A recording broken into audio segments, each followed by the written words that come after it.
Today I'm making a real quick video showing you how to replace the corner marker on this is a 2015 Audi A7. All the A7s from this generation will have the same setup, so pretty easy to do.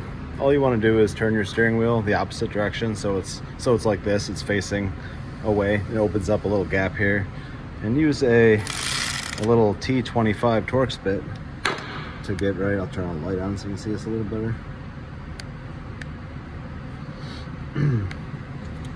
To get this screw off right here, and then this one right above it,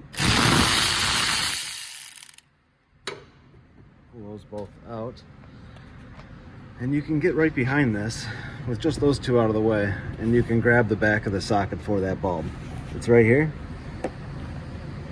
and you just pull it straight out. So you're going to grab it, don't rotate it, nothing like that, just pull it straight out, and then you can kind of work it all right here in the wheel well. So the bulb also pulls straight out of the holder. You can just grab it and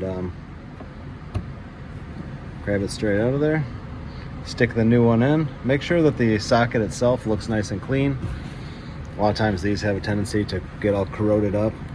This one, you can see it's still really nice, in good shape. So I'll just stick the new bulb in there and put it right back in here. There's two little tabs, so you can't really screw this up. Once you start pushing it into place with the new bulb, of course, you're going to want to just kind of rotate it until it drops down into the furthest down position it'll go.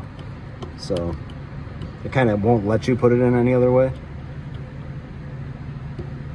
So there it is, completely just seated, straight in, straight out. Don't twist it, nothing like that. And yeah, that's it. So pretty easy to do. I'll put the part number for the bulb in the description for this video. And yeah, thanks for watching.